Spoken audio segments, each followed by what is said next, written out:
And we're live. Hello, everyone, and welcome to episode 6 of Beyond Retro. I am Joe Amato, and I'm here with Tyler Baker and Nathan Kennedy. And guys, this episode, oh man, I've been waiting for this one. Not to say I haven't enjoyed the other ones we've done, but man, to talk about Halloween, the whole series, Michael Myers, from the good stuff to the bad stuff, this is going to be a fun one. So, how you guys doing?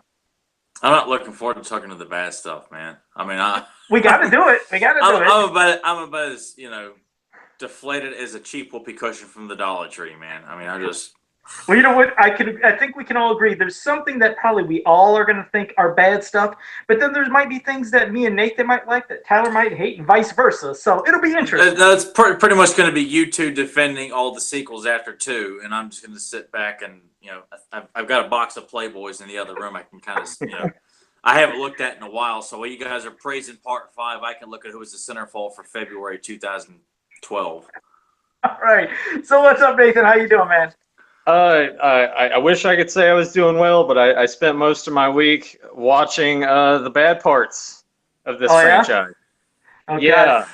Okay. Well, I'm sure your bad part, I hope, is my worst bad part. Which, well, we'll get to that later. We'll see if we agree. I don't think you have a bad worst part for this series, Joe. I feel like you've managed to find something to defend in every one of these films except one. Yeah. And I feel like that one's like, what?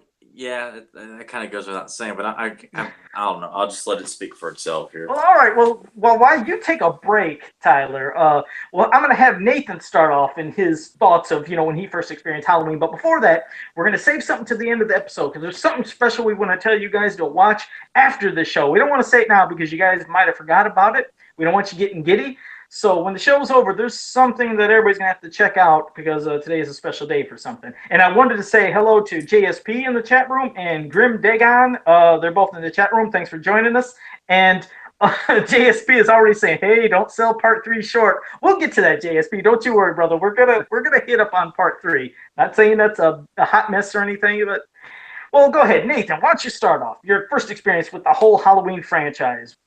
First experience with Halloween, middle school. 7th grade? 6th, 7th grade. Somewhere in there. A little late in regards to Freddy and Michael Myers. Or Freddy and Jason, Jesus. These bad sequels have rotted my brain. So I'm sorry if I'm at a loss of words and I can't form sentences properly. Well, was it part 1? Was it part 1 you seen first, or did you see one of the others before part 1? Oh yeah, no, no. The first one I saw was indeed part 1. I want to say, was AMC doing Fear Fest at the time, like back mid '90s? Was that a thing? I don't even know they were doing movie marathons back then, but I don't think the AMC, because if you're talking 6th or 7th grade, our age, that would put us at 96, 97, and I don't think at that time AMC was known for what it is today.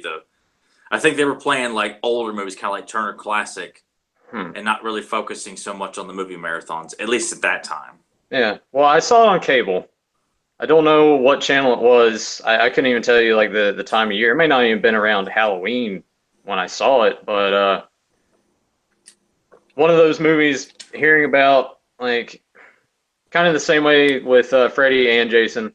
That mask is iconic. Being a kid, you see that in the video store on a tape. You're intrigued, but you're also terrified.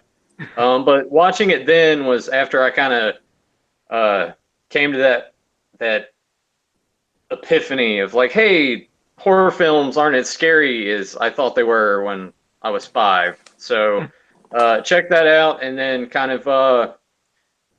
I think that weekend went to the video store and just sort of like picked up Halloween 2, maybe Halloween 3. It may have just been Halloween 2, but over time, immediately after that, I started like devouring the sequels. And then of course, like H2O came out not too much longer after that. So I rented that, and I think I may have liked it at the time, but that was just being young and dumb, I suppose. Okay.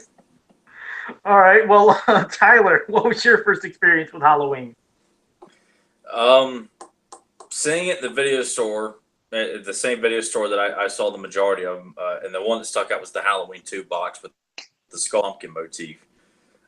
Didn't know what it was. Just knew it was a scary horror movie with Halloween, references. And then I saw Halloween 2. Well, it was on TV in the early 90s, and I still to this day associate Mr. Sandman with the Halloween series because I saw Halloween 2 and thought that was essentially like the theme song, not the theme music, but the theme song. Oh, I got you. So okay. when I saw the first one, I was like, where's Mr. Sandman? And it was just, of course, nowhere to be found. And I didn't realize at the time that, okay, it was not. It just seemed to look at Michael Myers, Mr. Sandman. It just, I don't know. I just made a connection between the song and Michael Myers in that film. But I saw the first one, I think probably, it was before 6th grade. I do know that because we went to a haunted house in Roanoke that was extremely elaborate, and coming up the stairs, they were playing a piece of the Halloween music, not the theme song, but the music that plays when Laurie comes outside to kind of look across the street and figure out what's going on with her friends. Mm-hmm. They were playing that. So that I do know I saw it before 6th grade because it scared the piss out of me when I walked up the staircase thinking Michael Myers was going to come out. Right. But I was scared. I was scared of it. I still find it to be a very effective, scary movie.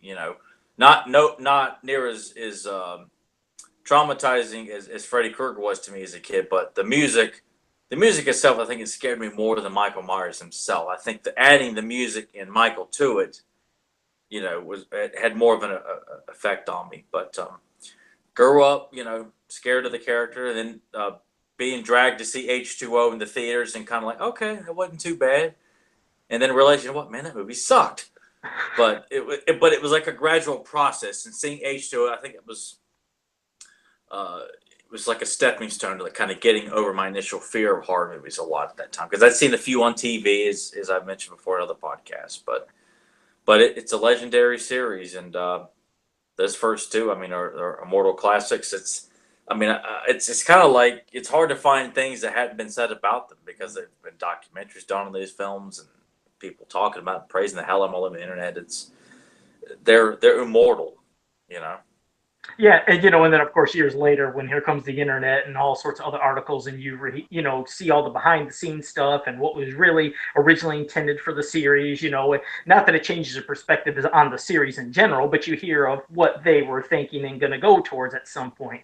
But what's funny is you bring up that Sandman song. You're right. Immediately when I hear it, I think of Halloween. Then, because I've watched it so many times, I also now think of Back to the Future when you hear Mr. Sandman. So now when I hear that song, I think of both of those movies. But yeah, the first time I seen it, I was a youngster, and I was in the theater when I first seen it. And of course, then when we finally was able to rent, I think it might have even been I think it was Beta maybe where I first seen it on a tape form. I think it was Beta. You're the only person I've known who actually rented Beta. Well, I know. Thanks. Oh, you said that like it's a disease. Beta. Well, no, because as a kid, they only had like a few Beta tapes, at least in our local video stores. There was only a few Beta tapes that were kind of mixed in the bunch with the VHS tapes, and I never knew of anybody who had a Beta system or Beta tapes or anything. We were the last ones in the neighborhood that had it. We eventually, not to sound like the Bundys on Married with Children, but yeah, it took a long time. We had that Beta for a long time, and I like I said, I think it was Beta, that I used to watch it on. Eventually, yes, then I'd seen it on VHS, and then you'd see it on TV on certain channels and stuff too. But yeah, that was my first experience into horror, and then of course, then came Friday the 13th, then came Elm Street. What's great about all three of the series in general is, they all have their own unique type of charm. Because Freddy is just, he was a disgusting, frightening looking creature and could be in your nightmares, and he talks at you. And it was just, he was scary to that perspective, And then Jason is like this, like I always say, some kind of unstoppable, like juggernaut of a monster that you'd hate to be stuck with. But Michael had something different. Michael just had the spookiness. The ways he would be in the shadows, peering in the shadows, or you'd see his face. Oh, God, it's just, and like you said, that music. The tone of the music when you hear the Halloween theme or any of those sound effects that would give you the jumping, oh Jesus. And then to hear that, like we said years later, you hear that that's what saved the series. When they originally showed Halloween to all these movie studios, they were like, they weren't even into it. Like they didn't think, there was nothing to it.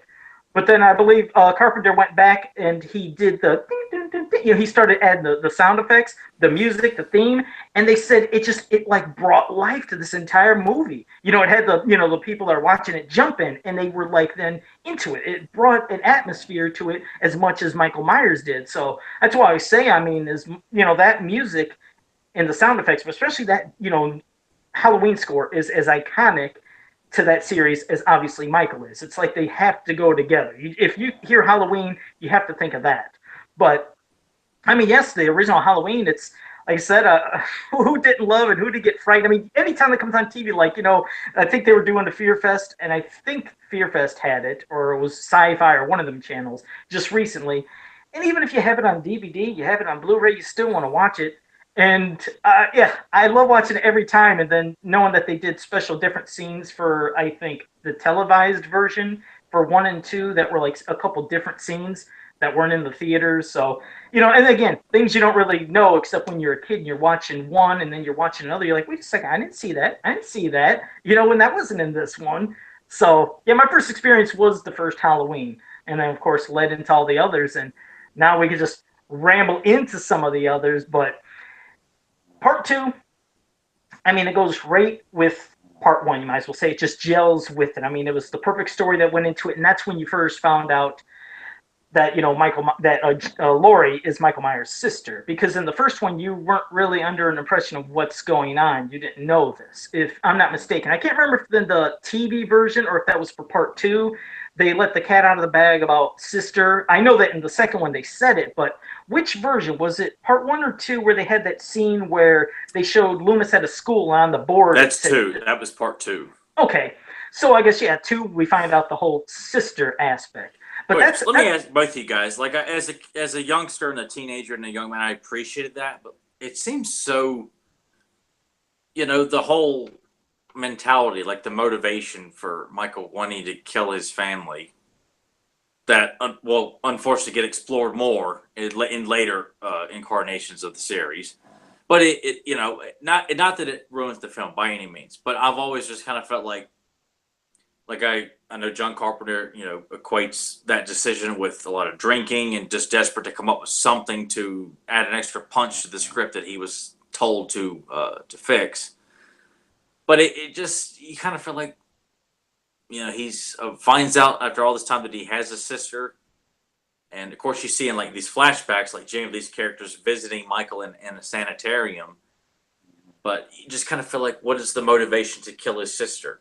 Like in the first one, you see he kills his sister because you can picture he just snaps, or he knows that his sister was, doing something he thought was, inappropriate. Who knows what? But it just seems so simplistic and unexplained, and I like that aspect. Now explaining the logic behind, I got to kill my family. Like I cannot leave Haddonfield until I have killed my sister that I was not aware that I had.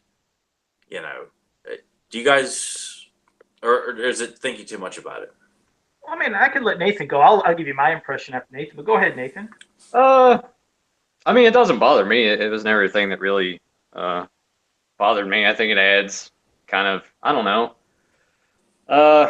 maybe a little bit of an extra layer, even if it's sort of like you were saying that the reason that was in there is because of his drinking issues and everything. But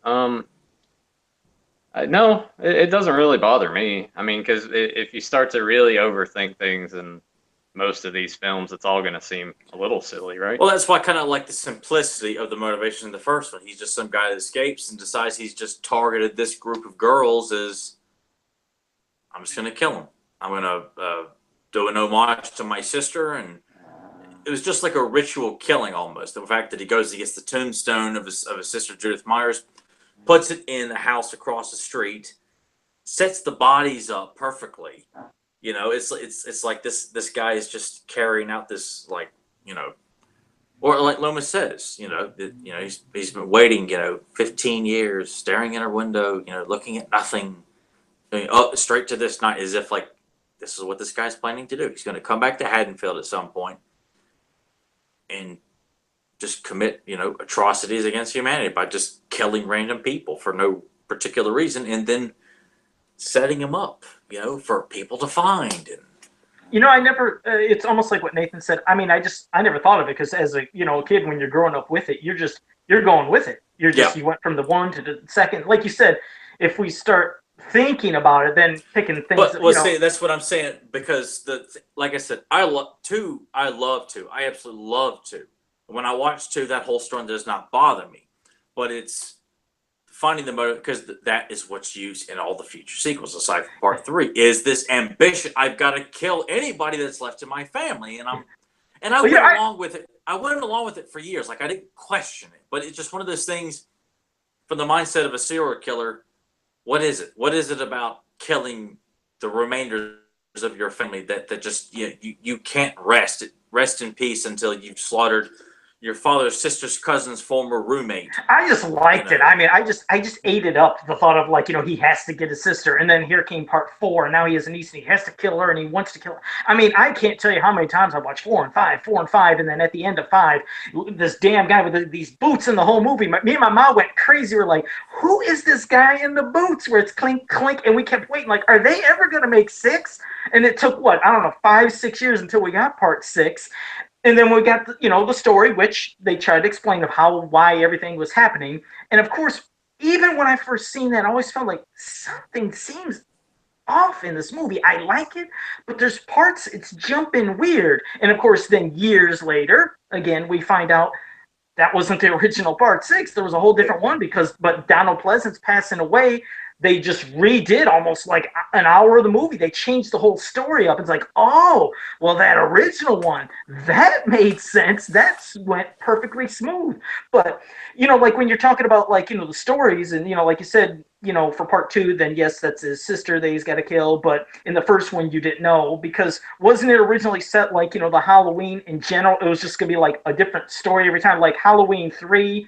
I couldn't remember if Halloween 3 was originally 2 or something, and like that was just something about the masks, and maybe they do something else. I thought there was like Nathan, maybe you might know, I'm not quite sure, but I always thought, wasn't there supposed to be just different stories of Halloween? It was going to be an anthology series, is what they were going to do. Yeah, like once they did 2 and kind of closed the chapter on that, John Carpenter was wanting to go ahead and start, like, we'll just make Halloween an anthology franchise. And I mean, obviously, people watched 3 and were confused and were wondering where Michael was, so didn't do so well. And then they're like, we should bring him back. Yeah, because going back to the thing on part 2, though, maybe it's one of those things, like, yeah, even though it is explained that they are related, maybe it's one of those things, too, where it's like the one that got away sort of thing for him. Because, I mean, it's still taking place, like, that night. Then again, it's been a while since I've watched 2, so maybe. Well, yeah, but you kind of makes you wonder, like, does Michael have? And man, I really got to stop overthinking it here. And I had no intentions of bringing up this. This is all spur of the moment. But with that kind of mentality, do you think Michael, as a killer, has ambitions to kill his parents? When they come out and see him in the clown mask, and then Michael. And they turned him into a sanitarian. Does he have ambitions to go kill his parents? Or his parents dead? Have they moved?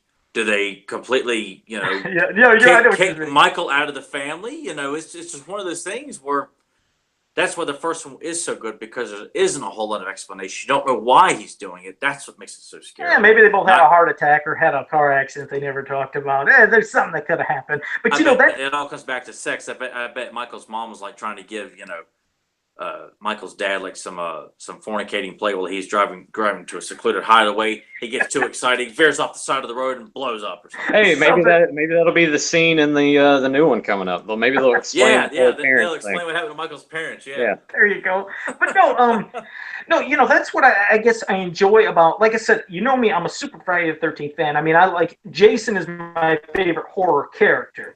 But as for a series, I'll be honest. Halloween's my favorite series because there's like a difference. And I'm not saying this makes it better than any of the others, but when you look at Friday the 13th, it's not like there was some form of continuity, if you will. I mean, they tried in some from this part to that part, but basically it was always just everybody's, just getting killed. Here's another group of people getting killed. Come Camp Crystal Lake. And yes, they did try to, like I say, somewhat connect, but it's like there wasn't a really deep story. It was just, You come to Camp Crystal Lake, somewhere around there, you're going to get killed. And it wasn't until part 9 they say, okay, Jason, obviously somehow there was like this, the Book of the Dead was used to give him his evil powers, blah, blah, blah, whatever. And the same thing with Nightmare on Elm Street. Those ones kind of jump from here to there. Freddy's going to get these group of kids and this one and this one. But Halloween, even though, like you said, maybe it wasn't intended at the beginning, it's the only one that went basically from 1, 2, 4, 5, 6, that felt like it was trying to tell you a whole story. And like I said, I just remembered, I don't know, like I said, I have so many connections. My mom, her favorite horror character and series was Halloween and Michael Myers. And she just ate it up and loved it as much as I did. So I'm always watching with her. And I don't know, maybe it's just we watch it so many times together and we're just engrossed by it that I got into the story. I loved it. I loved, like you said, first part 3, here ain't part 3. And yes, they explain years later, of course, like you said, there could have been an anthology, whatever, but most people that seen part 3 thought, what the hell is going on? What is this? What are these masks? What is this about killing the kids? Where's Michael Myers? The only time we see him is on a television when they're watching Halloween or something, but otherwise, most people hated it. Now, I'll tell you what, I've grown to appreciate Halloween 3 now. I've seen it, and I'm like, you know what? It is good for what it is, for its own type of movie. It has nothing to do with Michael Myers, but it is a good movie. But for Halloween fans back then, we were all like just stunned, like, what's going on? So that's why when 4 came, it's like, okay, it's trying to give us back into the flow of part 1 and 2. And I'll let Nathan go, but damn, I just love 4 and 5. Love 4 and 5 every time that comes on. To touch on part 3, go ahead. I watched that a few years ago, and like you, Joe, I appreciate it. It's enjoyable. I love Tom Atkins and anything that he's in, so to see him like doing his thing, always awesome. And they should have just called it Season of the Witch. They shouldn't even attach Halloween to it at all. I get what they were trying to do, but with Halloween 4. I like Halloween 4, and the one thing I will say too about all the sequels is why couldn't they get the mask right again? Yeah, God, that was bizarre. Like, it just got worse and worse with each sequel. I'm like, there's just no effort put into it. They may as well have just like found a William Shatner mask and just repainted it again. Who was in charge of that? Nathan, I don't know if you'd agree, but for me, part 5 was a hot mess, especially when it went 4 to 5. You'd figure it should have been the same damn mask. But yeah. Like, you would think that after 4, somehow, because they weren't the film that far apart, they would have kept the mask or something, Like, whose decision was that? Just be like, no, it's not good, and we have to make it just soft. And I don't know. There's like terrible mask. It looks like the kind of mask from a high school play. Like Michael's mask in the first film, it's so rounded and smooth. It looks like one of those emotionless white masks that you would see like in a drama class. Yeah. Not to mention the poor guy. Look, I don't know if he had scoliosis or he would like to walk like a hot dog. He's not an intimidating Michael Myers, even though there's some good moments in part 4 with Michael used effectively. Overall, when you're watching Michael walk around like this, with a mask that looked like it was bought at your local Spencer's Gift that was marked down 2 days after Halloween, it's hell, the movie poster for Return of Michael Myers has got the iconic mask on there. Yeah. Then you see the movie and it's what happened. It's like they forgot to buy the mask. They got the budget for the set and paying Loomis and craft services, and getting the director and this and that and the lighting. We don't have a mask, And it got, like you said, with H2O, that was I don't know which part 5 is arguably the worst. H2O is just as bad. Mm-hmm. Oddly enough, from what I can remember, Resurrection's mask looked passable. Oh yeah, it's definitely better. It's passable, but with the movie being the train wreck from hell that was, it was it was a fart in the wind. But I've never been able to understand that, and I don't know if they've ever addressed it in any other interviews. Like I know that Michael Myers documentary that came out, maybe 10 years ago or something like that. They interview people from all the movies, Tom Atkins, even from Season of the Witch, but they don't ever address like why the hell does the mask look so progressively worse? Part 1 and part 2 have got it perfect. You could almost say part 2 even added a little bit to it. I mean, it was so menacing in part two. I mean, I don't know. It seems slightly different. Maybe it's the shading, the way it was lit, but um, it's such a simple mask. And knowing that they just got a William Shatner mask and painted it white and cut out the eye holes, and that was it. But they that seemed like the simple, anybody could do that almost. But to recapture that same exact mask, it just feels like it would cost you nothing to do it. You get the special effects crew right there. Why couldn't they? Hell, I don't know. No, I never understood it either. You're right. I mean, my God, fans make that Michael Myers mask from part one, and they do an exact replica. So I was like, yeah, I don't get it. But no, those masks, you're right. And see, this is just a quick side rant, but this is why I always say, and which dumbfounds me, is for action figures. The only Halloween action figure we've ever seen is based off usually part one, and then that godforsaken Rob Zombie we'll be talking about later. But I was like, well, we don't have 2, we don't have 4, we don't have 5, we don't have 6, and even though they might not be everybody's favorite, we know action figure collectors. We like having all sorts of different versions, and all those would be different. Just like Jason. Like I said, the mask changes on his were subtle, but you could still know when you're looking at part three's mask, 4, 5, 6. You know what I mean? You know when you're looking at a certain part of Friday the 13th mask. But yeah, Michael's is so vastly different. I was like, they make cool action figures. But, well, yeah, you're right. I agree. No. There is not a fan. I mean, I want them. Fans, maybe. You telling me you want a figure of Michael Myers from Halloween Part 5? Yes. I hate the mask, but I want a damn figure. I hate the mask more than anything, but I want that damn figure. All right, Nathan, Joe, do you guys want a figure of Freddy from Freddy's Dead, where he's got the big smiley chewing gum face and what the power of love and all that? I know they did. Do you want that though? Yes. I'm sorry, I can't help it. You're just doing that to piss me off. No, I'm not. I swear. It's like I say. It's the most bizarre thing. For figures, there's things I like, but I might not like certain movies. But as for figures, I'd love to have all different versions, even if it's a sucky one. And yes, as terrible as that mask is from Part 5 for Michael Myers, I'd still want a goofy action figure. But now, yeah, like I said, let's talk a little bit about Part 4. Now you find out that supposedly Laurie's dead, but now you see her daughter Jamie. She died in a car crash too, just like her parents. See, I'll die in a car crash. But and of course she's adopted or into a foster home, whatever you want to say, by this new family and everything. But yes, now Michael Myers he's back. I always loved how the beginning was. I like when those guys were coming to pick up Michael, and then they heard that scream. That one guy said Jesus, and then that security guard said, Jesus ain't got nothing to do with this place, pal. Like, it felt so evil, like this where he was. I love the beginning of that. And no, what's better than that is the very beginning. The very beginning of that film, where it's Alan Howarth's like haunting fall score of seeing these random shots of like farmhouses at Halloween with these decorations, this kind of wind blowing music. Sure. I go back to that frequently just to watch the opening. And Nathan, you agree with me on that, because I remember talking to you about that years ago. Yeah. That is. What? And then it was like, yep. Well, I mean, I thought you were going to keep going. I thought you were going to keep going. You're just like, yeah, we can agree on that. And then I'm like, okay. And then I thought you were just going to keep on talking there. No, I was letting you validate my point. Yep, that about does it. Yep. No, I mean, like, no. Back to Joe's point, we'll kind of skip the beginning thing because I'm already agree with you on that, obviously.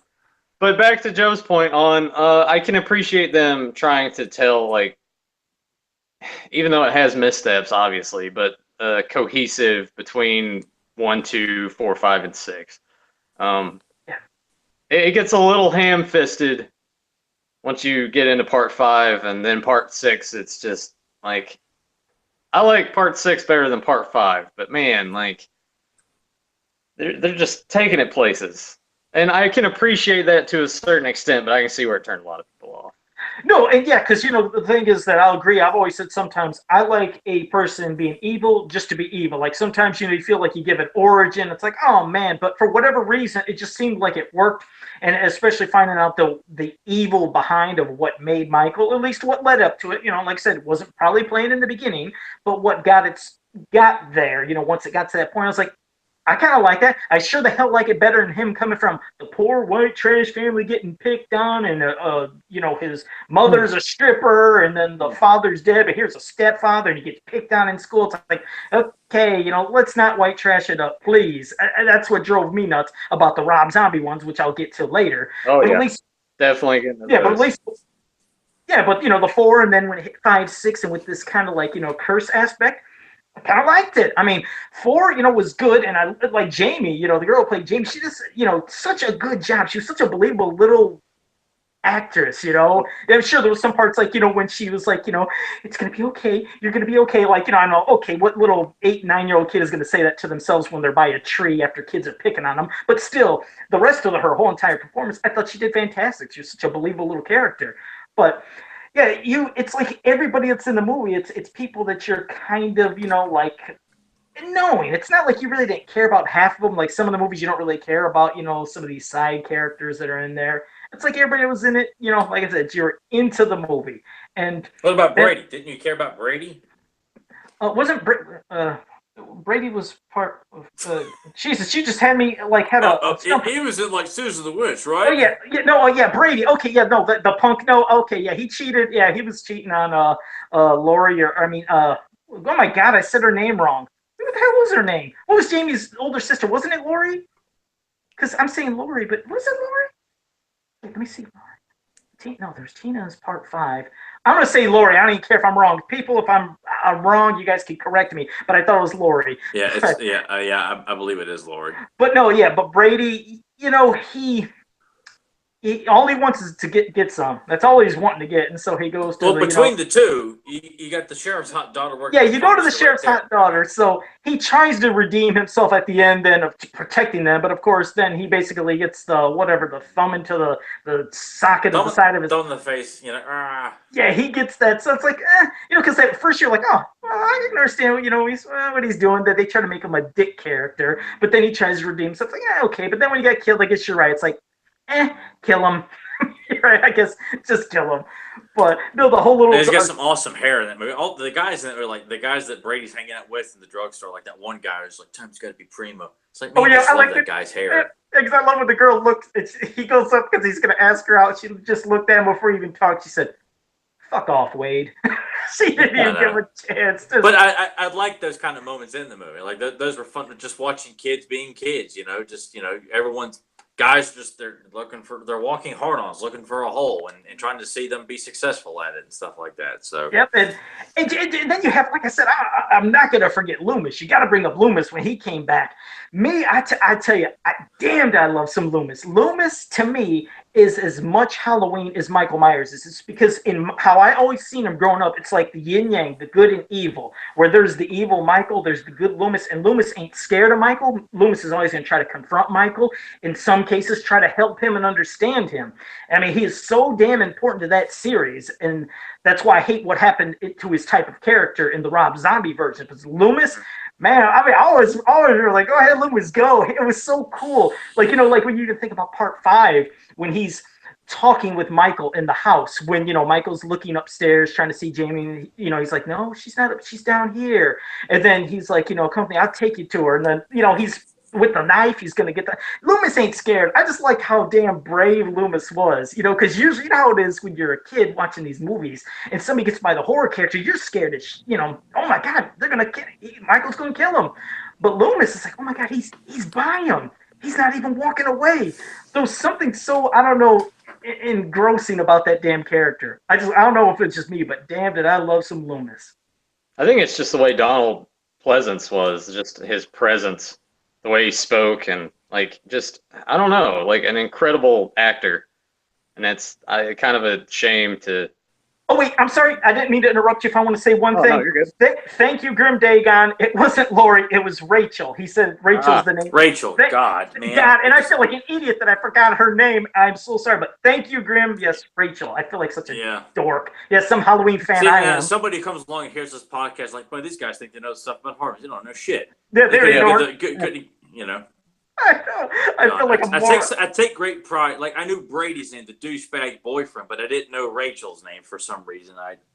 I know, and I even knew the damn idiot Wade. I mean, who knows Wade's name? That dork with the glasses. But thank you. The guy with the mullet. We knew his name, but we didn't know Rachel's name, and we knew Tina, the obnoxious, Bum brunette ba from the dum ba fifth dum film. bum ba dum. Yeah, Oh her, which I God. wanted to sock in the jaw in part 5, and we don't know Rachel. So, yeah, I guess some fans. Thank you, Grim. Now back to you, Nathan. Sorry, didn't mean to interrupt you, but I was like, oh, I felt like such a dork. So go Oh ahead. no, you're good. He's just the backbone of that franchise, easily. Like even in part 6, you can still see like he's trying, and he's not just there to get a paycheck.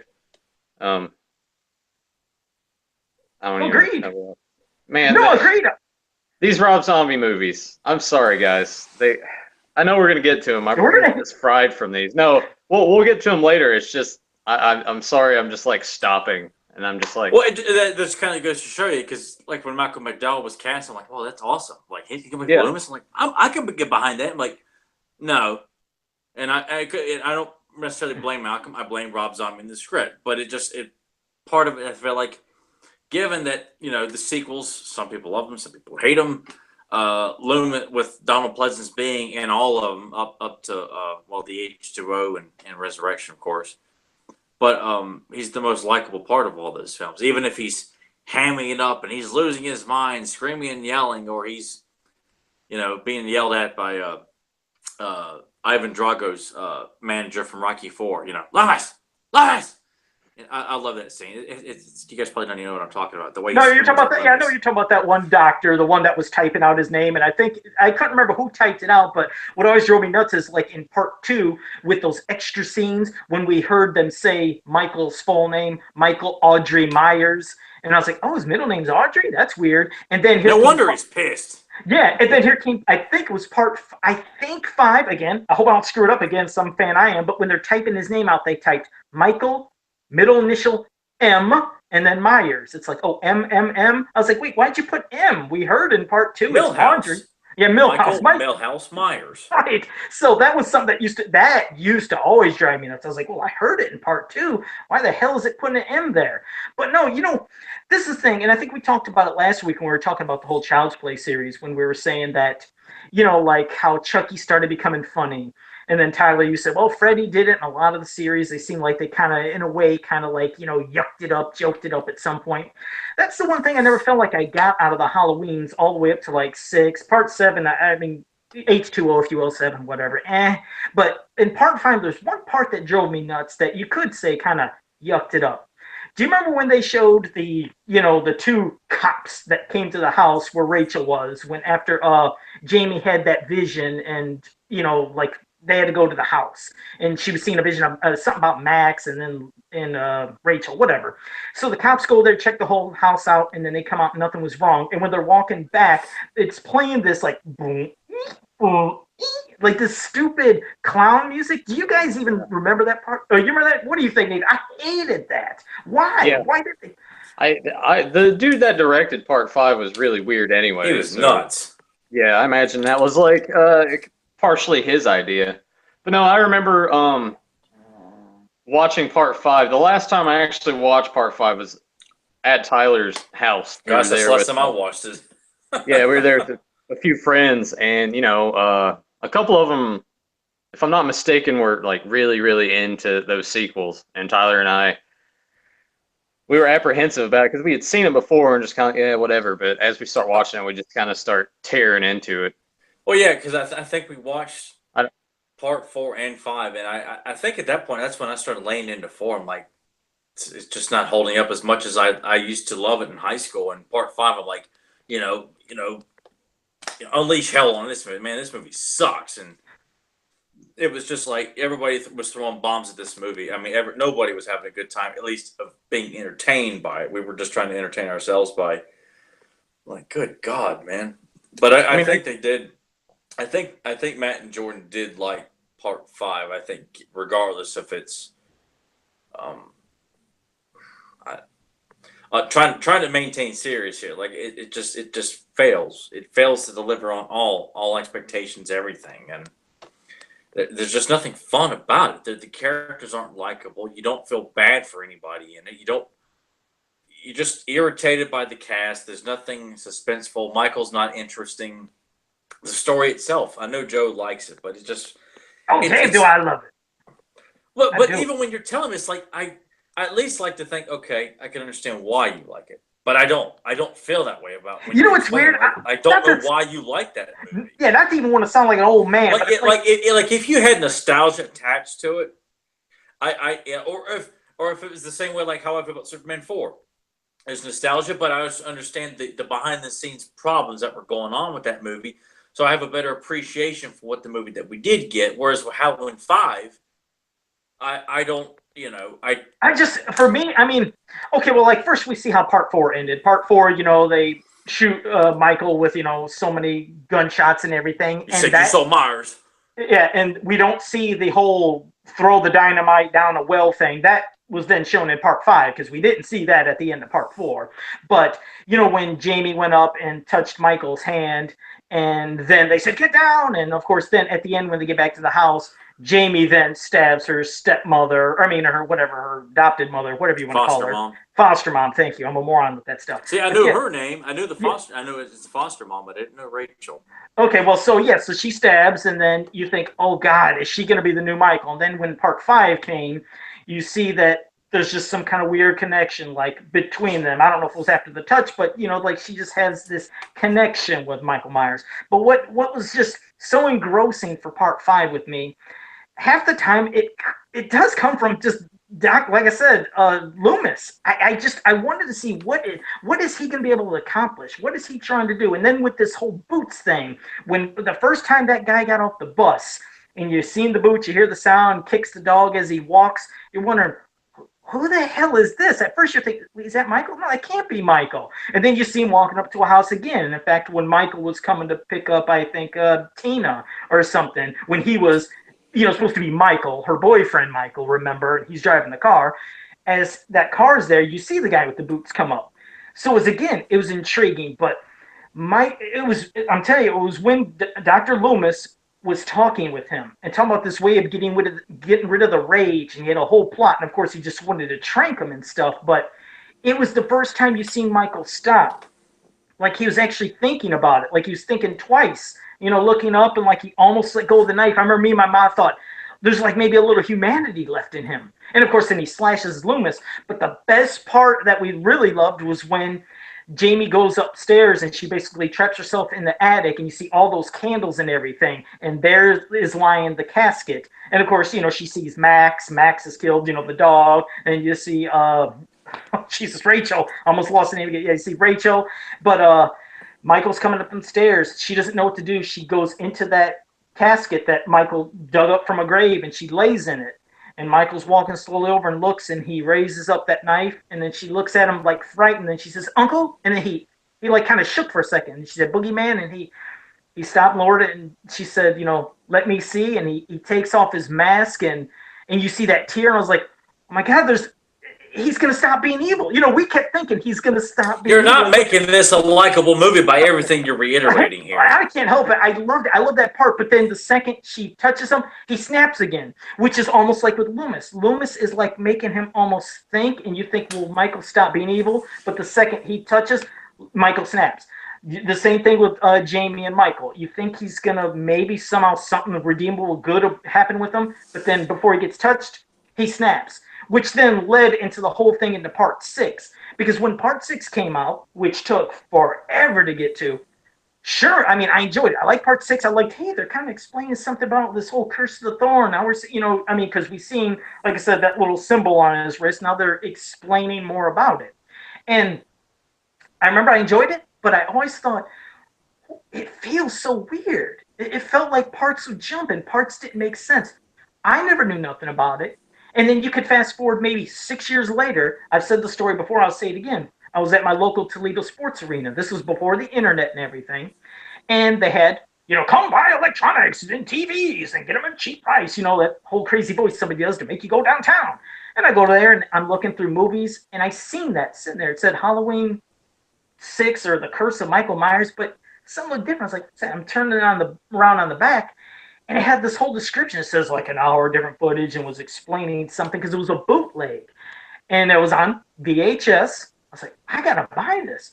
And I took it home, and in the worst grainy film you could see, it was all snowy like, but in flickering and jumping. I could still hear the whole thing and see parts of it. I seen this whole new story. It's like, that was awesome. Now I see it. It explains it all. And at the end, you see that Michael was freed of his curse. He walked away, and unfortunately, Loomis got the curse passed on to him. And that's when he screamed and yelled, which when you see the one that was at the theater, you remember when he's like, Loomis tells, them, is like, I got something I have to do. And they pan back into the building at the end of part 6, and you see Michael Myers' mask laying there and one of the needles, and all you hear is Loomis scream, and you assumed, oh, Michael killed Loomis. And then it says, in memory of Donald Pleasance. But you find out because he passed away, they had to make a whole different movie.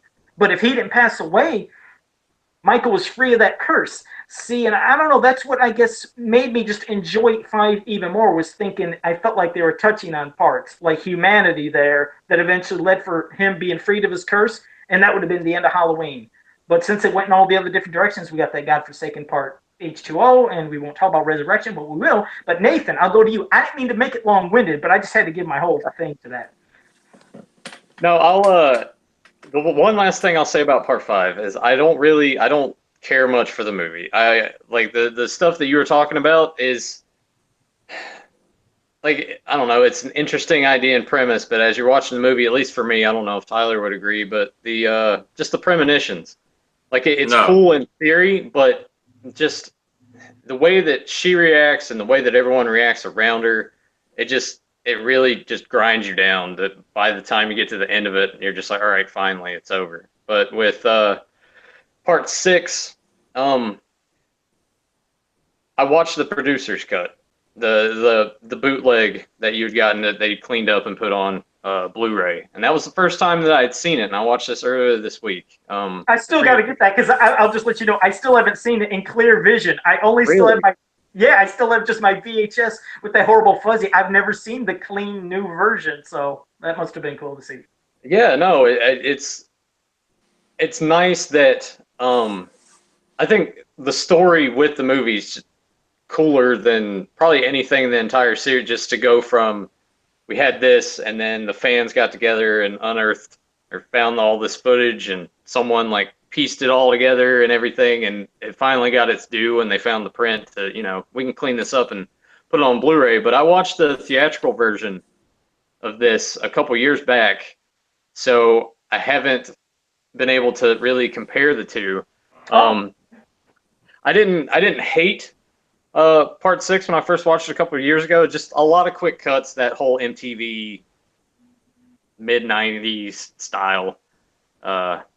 And I'm just like, wait, yeah, this is just jumping around constantly. Yeah. Even worse on TV. Just to let you know, that was just on AMC, really? The Fear Fest.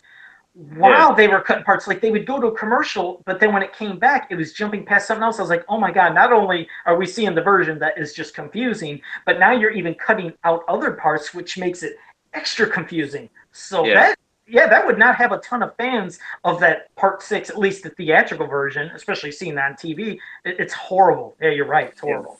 But part 6, I don't recall that film ever coming out in theaters, though. You what? No, it did. I'm pretty sure it did. I thought it went to video. No, part 6 was at the theater. I seen part 6 in the theater. Yeah, Halloween 6 was at the theater. Okay. Oh, no, trust me. Every Halloween was at the theater. Yes, every Halloween. So, yes, I seen them all. All right. All right, go ahead. Sorry, Nathan. No, you're good. The cool thing about part 6, though, is it's, like with the theatrical cut, it's gorier. Like, the kills are gorier than they are in the producer's cut. And with the producer's cut, you get a better soundtrack and a more fleshed out story. So I know there's fans of, like, this person likes the theatrical, they hate the producer's cut, and vice versa. I mean, obviously people like Tyler that would hate them both. But no, the producer's cut, I genuinely enjoyed it. I would honestly rank it above 4 and 5. I could, the producer's cut of it, I can honestly see it. Like I said, I love 4 and 5 just because they're still just so fun to me, and then, nostalgia, I love them. But no, the producer's cut of part 6, from what I've seen and know, I just really enjoyed the story so much because after seeing just regular theatrical, like I said, wondering what is going on in half of these scenes, it just makes for such a more solid story, especially for what they were building up to. If that's what when they did 5, they were originally thinking, hey, we have this 6 in mind. It was a perfect 1-2 combo of 5, 6, but when he passed away, unfortunately, we got the other 6. It's like just something felt so confusing. And I got a question because I still haven't seen it.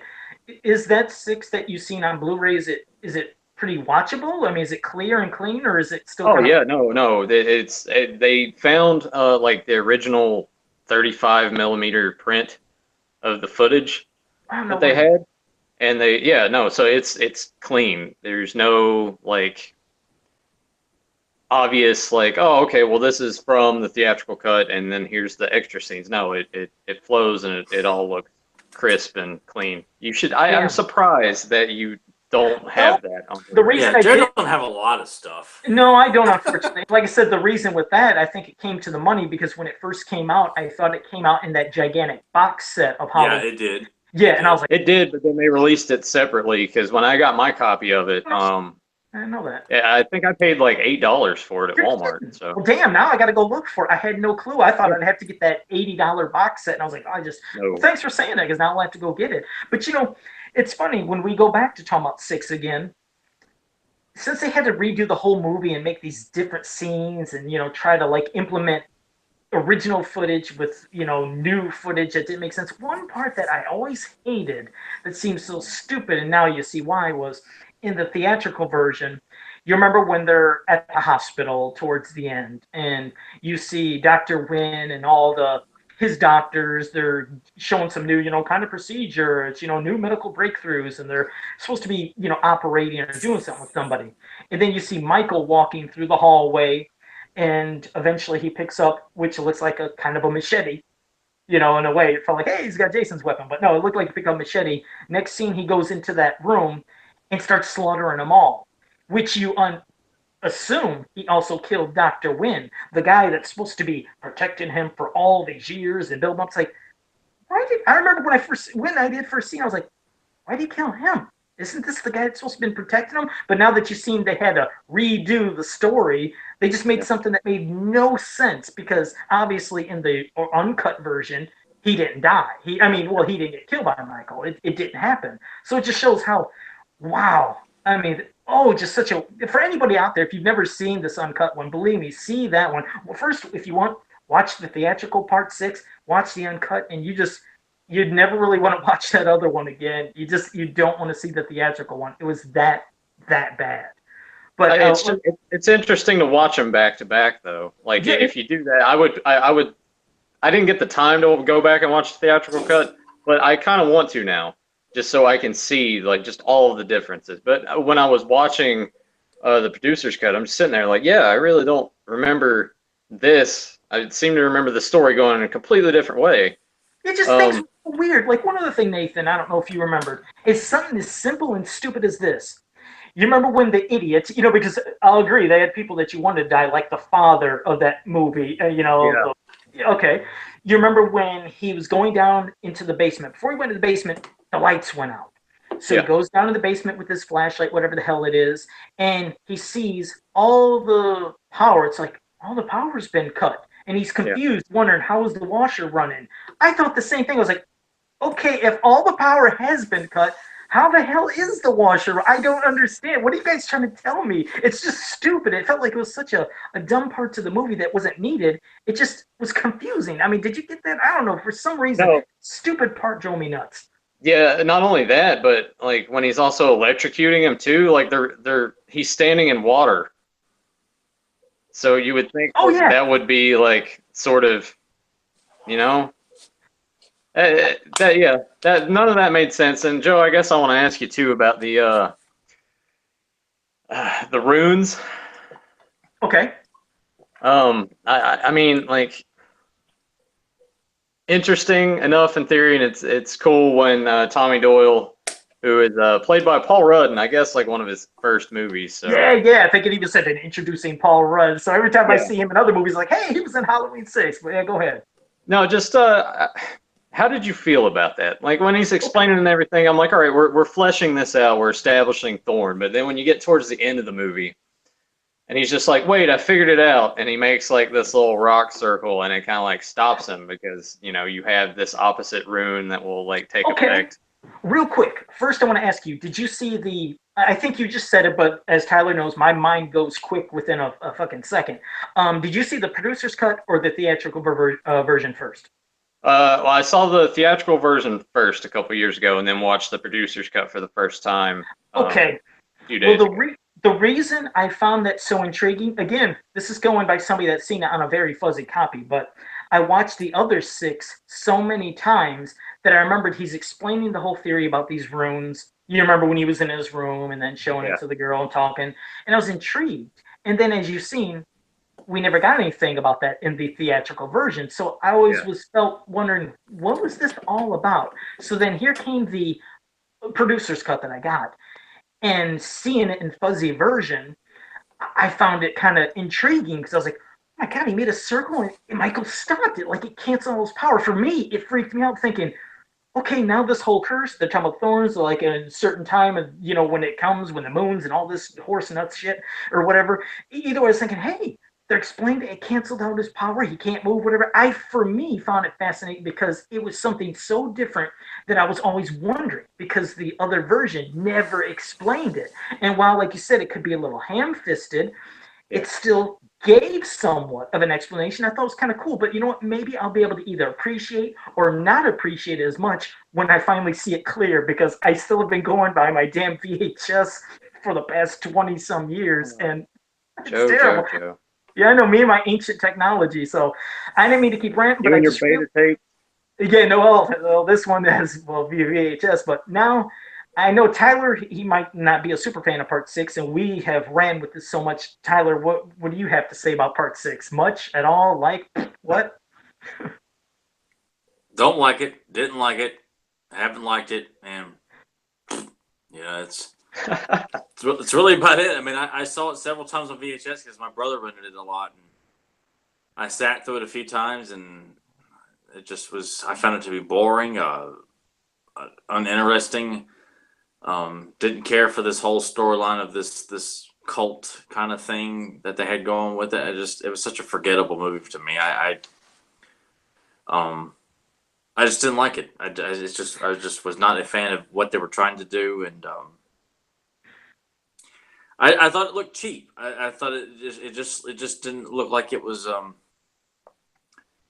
It just didn't look like it was. It looked like an afterthought movie to me. And of course, then again, this was over 20 years ago when I saw this movie when it first came out on VHS. Haven't had a desire to see it since. I know Joe has told me you got to see the producer's cut. I'm like, well, you know what? I honestly think. I mean, no, seriously. I mean, you have to. If Nathan has, I mean, really, Tyler, you got to do it. You got to see the producer's cut because really, I'm not going to. No, please. I'm just going to tell you right now, I'm not going to watch it. Please, promise me. I'm telling you, it's that much better. It is like a completely different movie, which will make you appreciate how good it is compared to the one that you hated. Because I agree, that other one was just. It felt so weird. It looked cheap. It just looked off because they changed so much. Watching that producer's one. It's like a whole nother movie, and it feels so much better. I swear to you, man, you have to watch it. Please watch it. It's that much better. If you don't like it, I'll never recommend another damn movie to you. But I promise you'll like that one at least better than that other crap one that they had at the theater. I'm going to go on a limb and say that he probably will hate that one just as much. I don't know. I hope he likes it a little more. But, I'll never recommend another movie. But He's completely oblivious to.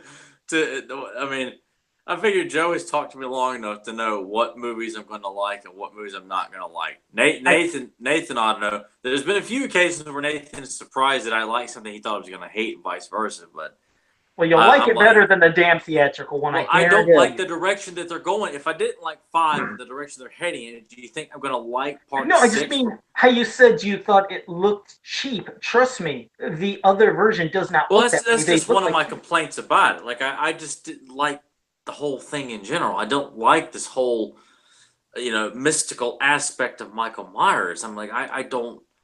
That it's just like I said. I like my horror villains to be simplistic in their motivations. I don't like stuff be explained. I don't want to know that he was, gifted and all kinds of others. It just feels like this it just takes the. Is that Joe laughing?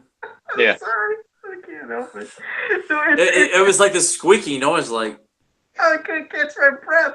Oh man, no, but I did. I appreciate because, like I said, at least the Halloween series felt like it was going for a continuity of stories compared to the others didn't. But I mean, they all have the whole separate feels. But well, I want to say one more thing. I agree. Why were you laughing?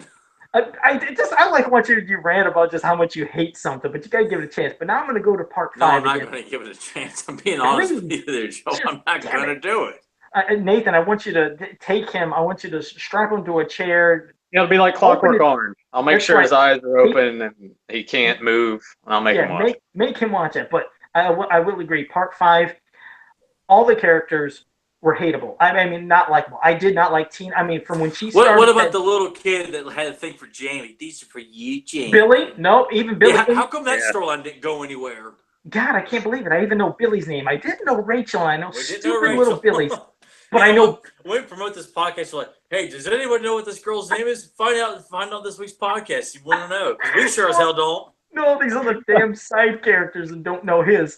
But no, like I know Sheriff Brackett. We know Annie. We know Ben Tramer. We know all these like throwaway names and characters from these films, but then we don't know the female lead from part 4. That's terrible. But no, from when Tina first appeared and she did that bum ba dum ba dum song, I remember I was like, please shoot her. I hated that scene every single time. She's probably sleeping with the director during that movie too. Yeah. But the other thing I like that also shows about Michael, I always told you I felt like to make myself feel, I guess, safer with the thought of Jason Voorhees from Friday the 13th. I always thought Jason doesn't kill kids. He's cool. He doesn't kill kids. Then, Freddy, you think, okay, he's going to kind of kill teenagers. Maybe he'll kill kids. But after seeing... what do you mean he won't kill kids? No, I mean, young... That's what got him in the position in the first place. Well, I know. Well, I always was thinking kids. I was thinking of teenagers. You're thinking of the 2010 remake. Well, like I said, he was always basically after teenagers. But yes, then he could go after kids too. But at least Halloween is established, especially in part 5, he is trying to kill not only his niece, but he's trying to run over Billy. He will kill the little kid, too. He's going after kids. So I always thought, Michael is not choosy. He's going to kill whoever he wants. But no, the characters in that were, like I said, so forgettable. They weren't likable. You want them all dead. That's why it was only for me. It was always about Loomis, Jamie, Michael, and whoever the hell was in those boots. So now that we're all past part 6, now that that was all over, it comes back. We hear Halloween H2O, and Jamie Lee Curtis is coming out. Oh my God, how are they going to do this? And of course, they ignored 4, 5, 6. Now, what annoyed me is they still went with the storyline of how she faked her death or whatever. So we all thought, hey, well, it explains because in part 4 we heard she died, so maybe that's why she faked her death. But it's like, no. It's just she faked her death, and they're not even acknowledging that she had a daughter or Jamie or nothing. It's a whole nother direction. And this movie, man, was I excited to go to theaters to see it. And then when I was done at the theaters, God, did I hate it. Because not only was it just, it didn't have that sense of fear and spookiness. It just, nothing. There was no, good gore or good kills. It was just so bland. Oh, God, it was just so bland and crappy. And then the ending, before we knew that here came resurrection, oh, that wasn't Michael, it was somebody else. When she chopped his head off, I thought, that's it. I just remember I got up so quick. I usually like waiting for the credits, the credits and the sound and all that stuff. Right when she chopped his head off, I remember I got up and walked right out of the theater. It was the first time I walked out of a theater quick. I just hated. Did you have your mask on at that time because you didn't want people to think you were caught watching that movie? No, oh God, and I was so proud. Here's the other thing. I was proud to say I was the first person in line. I remember telling everybody, I was like, I'm going to be the first person in line to see Halloween. You'd be the first person out.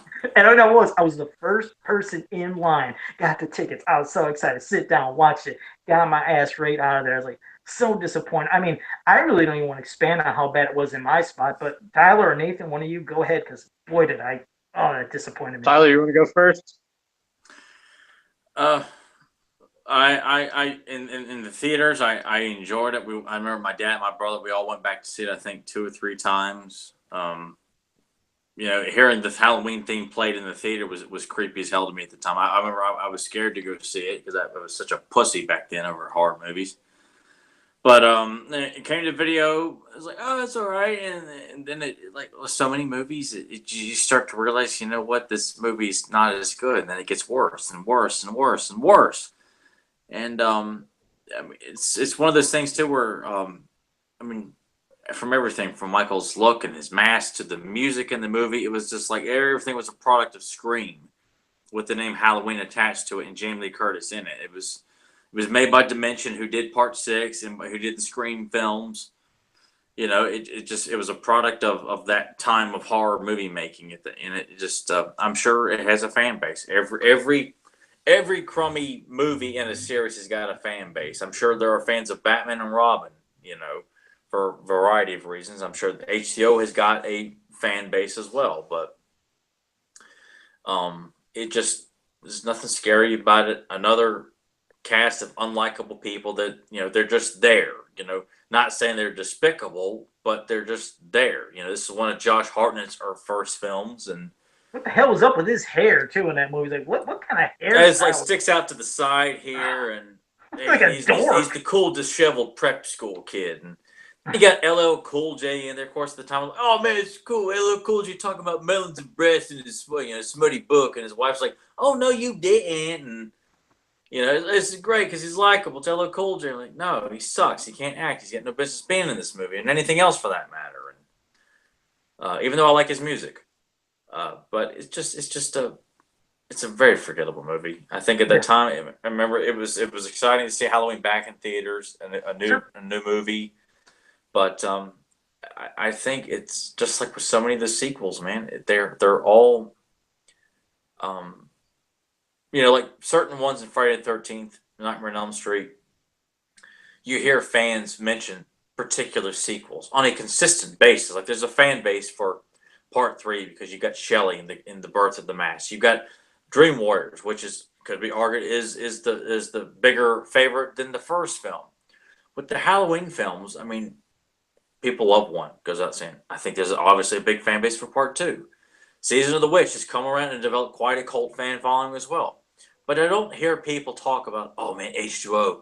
I love the part when she kills the guy that looks like George Clooney, who was really Adam Arkin. I remember as a kid when I saw the trailer, I'm like, is that George Clooney? But it's just, I mean, have you guys heard people like from internet or friends or anything that sit and praise H2O for anything? Never. I mean, I even hear them praise 4, 5, 6, which you hate, but I only hear 1, 2, and 3. I will praise 4 more of all the rest of the Halloween films. 4 is the only one I will give merit to because there are some good moments in it. But it's just not something I just. No, I hear no praise for H2O or Resurrection. I mean, they're both just kind of like complete duds, bombs. The only part I remember I liked in H2O was the part when she's walking down the hall and he was hanging on the rafter and slowly came down. I remember how I thought that was silly. I remember. Well, the preview, I thought it looked spooky, and of course, then they reused it into Resurrection. I was like, okay, we don't need to see it again. It's like, okay, it was meant for that one. You don't need to do it again. But that was the only thing I liked. But go ahead, Nathan. Your thoughts on H2O? It's sterile. Like it's plain. It's the Dawson's Creek of Halloween movies, I guess. I don't know. It's I feel like Jamie Lee Curtis was like, oh, the Activia money is starting to get a little low. Maybe that's why she's coming back for this new one. I don't know. I really, because I watched it recently, and it's just there. That it's not. I remember she was hyping up H2O so much when that movie came out. Like she went on Larry King. She was on various talk shows. Like, you will be so scared, people. I'm thinking, wow, it's gonna be scary. It was not scary at all. It's just playing into the nostalgia thing. It's like, oh, it's been 20 years. It's like this one's going to be like, oh, it's been 40 years. Yeah, you're right. But there's nothing. Because I watched that one recently. This wasn't the ones I watched this week. Halloween 6, Resurrection, and the Rob Zombie movies. H2O was a couple weeks prior, just because I was laying in bed and it was on Amazon Prime Instant Video. But it's just there's nothing. It's so mind-numbing. Yeah, there you go. There you go. I mean, it was. There's just nothing goes on, really. No. I don't think I've told Nathan this. Fun fact, Nathan can appreciate it because Joe has not seen this movie and he knows why. The weekend H2O came out, I wanted to go see Basketball again for the second time, huh? That movie, oh my God, Basketball. Basketball, man, I love that movie. It's a hilarious movie, and I think it was only playing at 1 or 2 showings, and we missed it.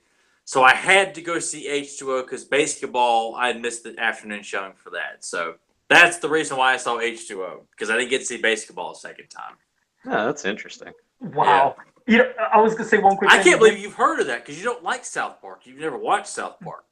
Well, I mean, I didn't mind the movie. It was a little goofy when I first seen it, but I seen it. It was different. Really. God, I never in a million years put a picture that you'd seen it. Me and Nathan quote that movie all the time. No, I've seen it. I mean, not a ton, but I remember seeing it. They were inventing a new sport. I thought it was kind of cool. So different, like I said. But I want to say one quick thing. Grim Dagon in the chat room said he actually liked the H2O mask. He said not a fan of the movie. Now here's the thing. You know what's funny is I didn't mind the mask either. There was parts where I felt like I remember in previews or promotional stuff, it looked scarier. But then when the movie came out, you see his eyes. I hated that. I hated seeing his eyes. The darkness is what makes him such a spooky character. Well, the face is not chiseled. It's too smooth, like all the others. Like, well, not only that, but I'm telling you, the damn eye aspect. I remember when I first seen it, I was like, that just kills it for me. I don't want to see his eyes. It's supposed to be within a darkness. It makes it spookier because it's like he's soulless when you can't see those eyes. Right when I seen the eyes, I was like, oh, this sucks. And then a lot of times it's in the light and it's, real bright. He didn't seem intimidating. I'll admit, yes, you're right, Grim. I thought the mask was pretty damn good looking compared to the ones we got in 4, 5, 6, especially 5. But it was just the eyes factor. Just with that eyes being shown, just did it for me. Wait a second. Doug says there was 3 different masks in H2O. Well, they all. Yeah, I remember that. Yeah. Oh, that's funny. I want to say one other thing. Goes back to part 4. I hate to go backtracking, but there was that part. You remember when Loomis told Jamie, asked her, where's the school? Where's the school? That's a place they go to where it'd be safe, and they'd have the bells or alarms go off.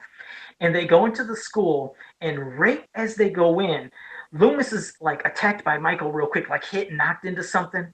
Did you notice that mask from Michael Myers was completely different from the thing in the whole movie? It was almost like white hair. It was a whole different mask. The hair was sticking up. It was white. And I always thought, who the hell? What was that? Was it intentional? Were they going to try to build on that story saying, hey, maybe somebody was helping Michael? But did you guys ever realize and look at that part when he gets attacked right when he comes into school? I haven't seen it enough to even remember such a scene. What about you, Nathan? No, I'll have to agree with Tyler. Yeah. I don't recall that detail. Okay, well, trust me. You guys are, like I said first, I mean, we know. We're in for a treat, aren't we? You're in for a confusing treat because for me, well, me, like I said, I'm always nuts with certain details with these horror characters and my obsession of watching it so much as a kid. I always remember when I first seen it, I was like, what the hell is that? It doesn't look remotely like the other mask in Halloween 4. Not even close. So you can expect to see a really weird looking mask right when they go into school and Michael attacks Loomis. Because then, 30 seconds later when Jamie sees him at the top of the steps, it's right back to the mask we've seen in the whole damn movie. So go figure. I don't know what happened in that scene. Did they lose the mask and they said, hey, you got a backup? But I just thought I'd bring that up.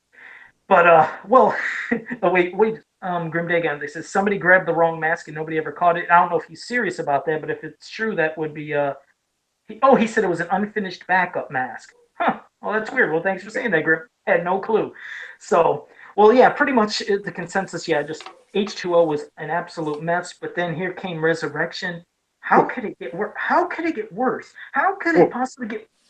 I mean, whoever goes into Michael's house is now like his family, and he has to kill them all. And I was like, I hated every bit of that movie. I liked nothing in it, except when the credits came and it was over. I hated that movie. All the internet connection and watching, over videos and stuff and people interacting.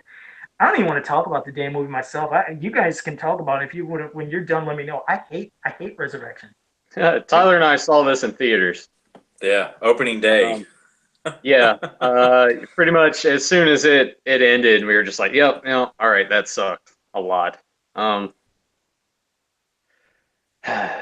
once again, the premise itself, whatever, they're taking a chance, something kind of different.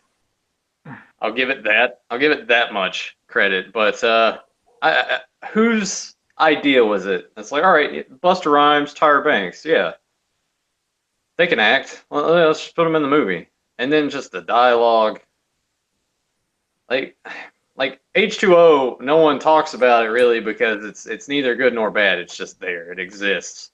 But Resurrection is just so awful that there can't be anybody that defends that movie. There's nobody. Yeah, I mean, if someone were to come forward and say they enjoyed it, what could they possibly? I mean, I can't imagine they're defending Busta Rhymes for his wonderful performance in the film. Tyra Banks, what isn't Rookie of the Year in that movie too? Oh yeah, the kid from Yeah, like the friend from American Pie movies too, whatever his name was. yeah, that jerk off. Yeah, Thomas he Ian sucks. Nichols or something. I don't. Yeah, no, I like Rookie of the Year, but he sucks in American Pie and he sucked in Resurrection. And some Brittany Murphy lookalike, I remember. Because I remember I saw the commercial. Is that Brittany Murphy in that movie? Oh yeah, that's she plays Starbuck in the new Battlestar Galactica. Because I watched. I'm like, oh yeah, it's what's her face, Katie Sackhoff or something. Oh yes. And then Anyone who watches got this, they're just going to be like, man, these guys are just terrible with character names and actor and actress names. well, I will. I mean, and I will say this: like I feel like we covered good ground with the Friday series, Nightmare series, the Halloween series. Like because there's only a couple of the films that I genuinely like. I've never taken the time to put them in my steel trap memory bank that you guys know me to have. If someone's coming and listening to this episode for the first time and like, man, these guys don't know much, and then we get lumped in with so many other people who've tried to do this, and like these guys don't know much either. So I apologize to Halloween fans who are listening to this. But yeah, I have not. I've seen Resurrection 1.5 times. H2O just nowhere near enough to. I remember sequences, but not dialogue. I don't remember. Oddly enough, I remember the scene with Little Man Tate talking to Josh Hartnett about the statistics of teenagers stealing. How the hell do I remember that? But I remember L.O. Cool J talking about breasts and melons in his smut book he's writing, and I remember Jamie Lee Curtis is drinking white wine in the window and thinks she sees Michael Myers, and it's just No, heck, I mean, it happens with names. Like I said, I I not know, remember but names, I take great pride in know, like we come to the table, we need to know our stuff, but the 5, I'm like, there's no way in hell I was going to tell myself to watch part 5. I have yet to see Season of the Witch, so I've just seen pieces of it, but nowhere near enough to sit there and say that I could talk about it. Yeah. Well, like I said, we can at least say we definitely know the stories that we're talking about, but if it comes up with a name we screw up, I mean, Jesus, it happens. Well, I mean, but I take such great pride in presenting quality product. Like Joe knows the stuff inwards now. Nathan knows this series a hell of a lot more than I do, but I just we failed on Rachel. We failed on Rachel, but we got little Billy. Think that is what torpedoed my momentum. Like we should promote the show. We should promote advertise like, are you ready to have a discussion on Halloween? And we have a picture of little Billy. It's like, what the hell does that have to do with anything? Why are they promoting Billy? Because the only damn name. I don't know if they would get it. Like I always feel like they would have to be listening to this podcast for us to have like a Tell 'em Steve Dave aspect to it, where it's like, no, yeah, we screwed up. Well, let's embrace the screw up. Let's push the fact that we screwed up royally, and none of us can figure out Rachel's name on the podcast live. And I am going to say one thing about Resurrection, real quick about Resurrection. Beyond when they first, of course, advertised it, being excited, thinking, hey, it'll be cool, and it sucked. The only other reason I was really excited about seeing, besides Michael Myers, was Tyra Banks, because, boy, I had posters of her all over in my room. I was obsessed with Tyra Banks, so I was super excited to see her, and I don't even think we really got to see her death, except what? She was just hanging? Yeah, she's like hanging inside the van, and she's barely in the movie at all. Yeah, so that was a disappointment. Yeah, because I was thinking, hey, she probably made more money than everyone. Yeah, probably. Yeah. And I was hoping and she didn't have to do anything. She just show up and put her face on the movie poster, and you know how yours. as somebody that was a fan of somebody, you're thinking, hey, is she gonna be nude? So I was all giddy and nothing happens. Like, oh damn! So I was really let down. Oh But yeah, I was hoping to see something, but man, she didn't do anything in that no, movie. I so mean, that we didn't get to see her in a bra and panties and lingerie or a bathing suit. Nothing, man. yeah, that was a letdown. So no, just No, we got more time dedicated to busting around watching kung fu movies in his hotel room. yeah, Resurrection was just absolutely redeeming. So after Nope. all that nonsense, we come to here we go. Rob Zombie is now going to be redoing Halloween. Of course, you're going to be excited. Of course, you're going to want to see it. The part, now I know, hey, believe me, I came across a lot of people who love Rob Zombie's version and hate the original. I mean, they will just they will go What? back. Yes, they go back and forth with me, especially online. And you know what? If they like it, good. But I always tell them why I can't stand it. Not only how I told you about hearing how Michael got picked on and all that crap, but I didn't like the perspective of the movie, meaning the original Halloween. It was more about the people and how Michael would appear out of the darkness and kill them. And it was more about them trying to survive this killer. Whereas this version, I felt like it was all taken from the perspective of Michael Myers. You're always seeing him all the time, and then him getting the outfit, him coming out. It's like there was no suspense. It was more of just him and his agenda, his goal. I felt like it was more about Michael from his side and always seeing him compared to the other way around in the original Halloween, where it's these people being stalked by somebody that's you don't know where this person's at, and it made it spooky. I got no spooky factor out of this Rob Zombie Halloween, and I found Donald Pleasance's Loomis so unlikable. And when we talk about part two, I'll tell you why I really hate You it. mean Malcolm McDowell? Well, yeah, sorry. I'm so used to saying Dr. Loomis and Well, Donald Pleasance. I'm sorry. I didn't. No. I'm not calling Joe Allen. I was trying to verify Yes, that you yes. weren't like connecting the originals for some reason along with this conversation. No, That's no, all. I'm sorry. Yeah, I just meant the portrayal of Loomis. Yeah. Well, no, I thought the idea of cast. I mean, most. I will say this: when we found out the movie was coming out, I was so thrilled to see people like Dee Wallace and Richard Lynch and Danny Trejo. Tyler Myers was playing Michael Myers.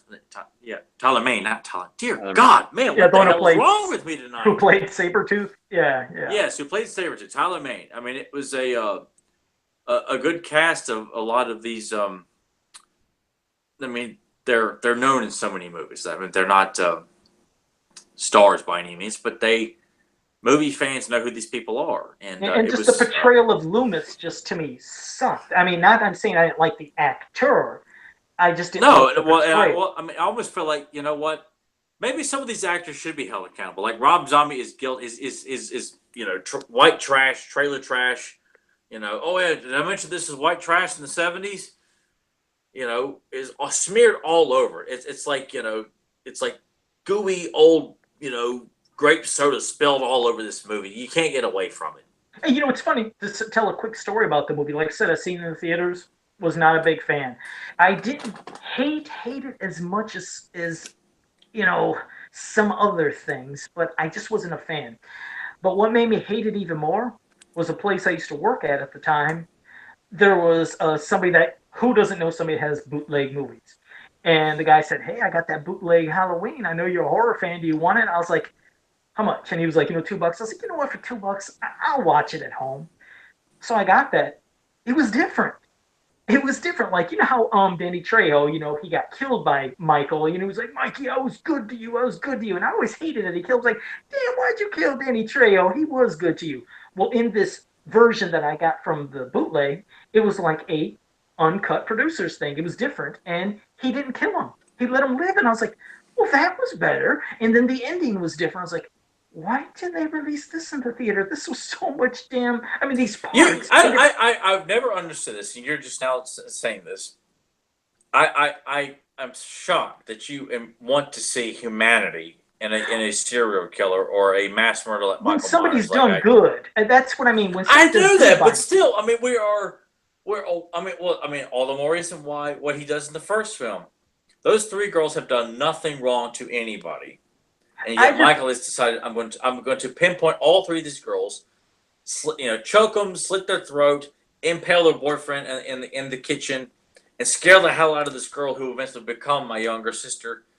for no real reason at all. No, I This know supposed to you're have right. done nothing to them at all. You're right. There's the characters that, of course, you expect him to kill everybody, but there's always this time that when I see somebody trying to be good to somebody who's always trying to understand them, always like, damn, why do you have to kill him? And just to think he's been there since Michael came to that sanitarium, has always watched over him and been good to him. And when he killed him, I remember I hate everybody I knew hated that part. I was like, why did he kill him? So when I seen it in this other version that wasn't at the theater and he let him live, I was like, well, damn, he let him live. It's like that should have been in the theater, and the ending that they had should have been in the theater. But I think they eventually released it on DVD and showed the extra scenes. But I'll be honest, I don't know if it was an all through cut or if it was just bonus scenes. But yeah, I just remembered after I seen that the DVD that the burn copy or whatever, I was like, damn, that was actually better in the theater. But well, Nathan, go ahead. We rambled long enough about Rob Zombie's first one. What did you think of his first one? Oh man, geez, I was so excited when I found out that he was going to be taking over Halloween because I liked House of Thousand Corpses and I really liked Devil's Rejects at the time. And Tyler and I went opening night to go see it, and like that first 20 minutes, maybe first half hour, Yeah, like, we're both looking at each other and it's like, oh no, and then it just progressively just got worse. worse and worse. Like it's bad enough. It's bad enough that like we're gonna sit here and go through that part of his childhood that we didn't get. And what's funny to me is that first 40 minutes Rob Zombie spent doing this was not as effective as the first 5 minutes in the original. And his obsession with like white trash, the grimy, like he's got a good eye. He really does. He like, does. His movies always look great, but his dialogue and how he feels he needs to portray these characters, like it works for Captain Spaulding and Otis and everything. What they say, because like when they say it, you believe it. But when you have like Laurie Strode and her friends talking like they do, it just doesn't work. And just the whole white trash thing, like, oh, his mom's a stripper, like you were saying, he gets picked on and all this shit. Like it just, I hated it when we saw it in theaters, and when I watched it a few days ago, I can definitely say like I fucking hate this movie. I hate it so much, I so agree. much. I absolutely agree because what's funny is before the movie came out, when I heard Rob Zombie was doing it, I unfortunately was petrified. And I was thinking, is he going to, and I did, I posted on Facebook, just like I always do. I was like, oh my God, is he going to white trash this movie? I said, I'm sure he's going to have him get picked on and do this. And everything I typed basically happened. I was like, that shouldn't happen. I mean, honestly, you shouldn't do that to every one of your movies. It's like if you're supposed to love Michael Myers and Halloween so much, as he said in an interview, because he loves Michael Myers so much more than Jason, because Michael is spooky and he likes that aspect, compared to Jason is more brutal and vicious, and that's why he likes Michael Myers. Like, yeah, and then you just do this typical thing, you white trash it up, and then when you come to part two, and like I said, it's like you might as well say Jason put on a Michael Myers mask because he was killing like he was Jason with that brutality. Part two was just, that was so out there everywhere because, okay, his sister she's never knew Michael until the end of part one or whatever the hell. It's like, how is she having connections and these visions of her mother and the white horse like Michael has? Like, okay, now you lost me. You're trying to, in the first one, go with the aspect of just, it's regular, it's simple. It's like white trash, somebody gets picked on, and it has no supernatural aspects. Then part two comes, and you're implementing dual visions of no way she can have the same vision Michael's having. They're seeing the same thing. They're seeing the white horse. You turn Dr. Loomis into the biggest prick in the world. That's what I hated too. It's like, Rob Zombie, you don't understand Halloween. Because if you did, you wouldn't have did to Loomis what you did do to him. Meaning, Loomis has always been the person that's trying to been there for Michael, help him, understand him. What's he like now? Oh, he's selling books and trying to get rich off of what he did. I was like, I hated that aspect. Why did you turn Loomis into that character, the lovable character from 1, 2, 4, 5, 6, into this prick in part two? Part one, you didn't get it, really get that feel, but part two, you really did. I hated Loomis in part two for Rob Zombie. So like, God, that was the first movie I wanted to walk out of from the beginning. I told you, I was a couple times. I got up. My dad was like, "Man, Joe, just sit down. You paid for the ticket." I was like, all right. Sat down. I got. Was like, Dad, I was like, finish it. I'm walking out there. He's like, no, just sit down. I never had that happen in a movie before. Like I said, I told you the one where I ended right at the end of H2O walked out. But this, I wanted to walk out from. I enjoyed nothing. I've watched it only that one time, the second Halloween. I've never seen it again because there's nothing I want to see. I don't know how many times you've seen Rob Zombie's the second version of Halloween, but I've seen it once. I've only seen Halloween 2 once, and that was last night. Well, oh, what was your thought? Oh, I can't wait to hear what you thought of this hot mess. I might get a little heat for this because I just said that I really hated the first one, but the second one for me is better. Oh, like, God. I like the visions and everything. You know, the white horse. It's a little silly. I understand what he was trying to do with it in regards to like, you know, his mom's telling him, "Hey," they do that whole thing where they're in the asylum and gives them that white horse, and oh, we can be together again, and that's his whole. Lori's seeing it. I hate it. I was like, how is she seeing it? I was like, how did she? That part towards the end didn't make a lot of sense to me, but I like the second one better than the first because he at least, maybe not for Lori's character, because her dialogue was basically just fuck with some words in between. That was terrible too, her portrayal. Oh, and of course we can't forget Michael. I don't know which version you've seen, but you know he at the end, remember, says "die" to Loomis. So I don't know if you've seen.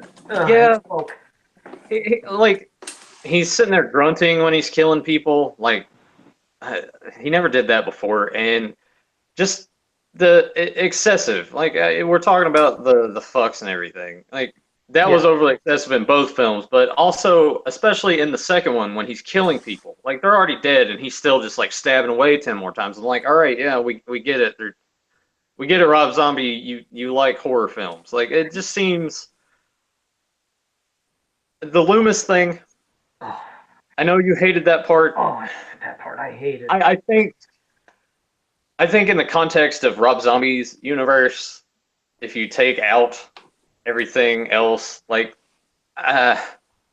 it's kind of a all right twist for the character if you don't really think about how he was in the originals. And you know my love for him. I think that's it because I love Loomis's character so much. And when I heard Rob Zombie saying how much he loves and respects Halloween, I thought, hey, he's going to do him right. And then he completely did him wrong. And, you know, when you were talking about all the fucks in the movie that drove me nuts, the one part was actually towards the beginning. You remember when the two guys are driving the ambulance hit that cow in the middle of the road? And that one guy who kept spitting up blood and kept saying, "Fuck, fuck, fuck." I was like, okay, are you going to really say this 30 times? I was like, Michael, kill him already. It was like over the top. It added nothing to the movie. But, I mean, like you said, if those parts you liked, cool. But, oh, God, God, I hate it too. I'm never watching that movie again. I don't even know. Tyler, did you ever see the part 2 of Rob Zombie? I saw some of it on TV. I think like a year or two. Some of it just because it was on, and I remember when my brother saw it, he's like, "Yeah, you're gonna hate it, dude. It sucked." And everything I heard about it, I'm like, I don't need to see this movie. I'm tired of seeing movies that I know are going to be bad. I feel they're going to be bad. People say they're bad. I watched it anyway, and then I end up being very angry with myself. You know, Alien vs. Predator and G.I. Joe are two examples of that. But it was on AMC, and I sat and watched a few moments, and I thought, God, man, the acting is bad. It's the girl that's playing Laurie, I can't stand her. Her and her friends just, oh man, we're so, you know, rocker. You know, we're wild and crazy, and we cuss while we're working in the record store. Oh, it's great, and like, you know, just all of it. It's just you know, everything that's in that movie is beating you over the head, like from the gore to the language, which I'm like, it's rated R. We expect to see adult language in it, but when you're just cussing because you're given free range to say whatever you want, it's you know, it loses its effectiveness. Well, yeah, like when you watch, you know, 48 Hours and Nick Nolte and Eddie Murphy are cussing each other, it's not done in every scene, but when it happens, it's funny as hell because it's effective in the moment. But you can't have everybody just cuss. Yeah. And then it just becomes irritating. It's not fun. It's not. Yeah. I mean, I mean, they're like Sabotage, that movie that Arnold Schwarzenegger did a while back. I mean, they say fuck I don't know how many times throughout that movie it's just like, okay, we get it. This is a hard R. It's violent. But can you guys come up with another word to say in the English language that's not that? Right. And Tropic Thunder, Tom Cruise keeps cussing and cussing. I'm like, dude, stop it, man. We get it. You're the sleazy, uh, uh, studio man. I forgot what his role was in that movie, but it's just like we get it. But come up with some more wittier dialogue other than just Yeah. saying shit and ball, just cussing to be cussing. Like I get fed up with that. Cussing Yeah. is it's a nice capper to witty dialogue or a funny reaction to stuff. Not we can't come up with anything good to say. So just fill the rest in with a bunch of choice 4-letter words, and people will love it. And they'll laugh. It'll be great. I get what he was So trying to do, but it just, like Joe was saying, like if you're gonna sit here and say, "Oh, I respect the franchise and I love the franchise so much," and like that's what you put on screen, then I, like I still like his work. I know a lot of people probably haven't seen Lords of Salem, but I like that a lot. It took what he does best with the visuals and at least had a story that wasn't something that he was gonna bastardize. I need to go and see it again because I don't remember so much of the dialogue. If it's more the same like that, but I don't even remember Devil's Rejects, where it's just like no, and that House every of other Thousand word. Corpses were fun movies. There was nothing Yeah, irritating about either one of those films. They were fun horror movies, and that's why you felt like you were in good hands with someone remaking Halloween like Rob Zombie. And you think, what the hell happened here, man? I was scared from the beginning, and good reason to be. I just knew it wasn't going to work for Halloween. It didn't for me. There's those that loved it. It's great. Like Grim Dagon in the chat room, he agrees the cussing is too much. He said he liked part one aside from the super white trash aspect. He said part two, and he says he likes Tyler as Michael. He said he's huge and brutal. And you know what? Like I said, that can make sense. But again, that's Yeah, when I had no Rob problem Zombie with Tyler being Michael either. It was just he everything, the way contradicted. everything was executed. Yeah, that's what I mean. That was again Rob Zombie contradicting himself. He said he likes Michael Myers because he's more methodical of his killings and spookier compared to Jason being brutal and vicious.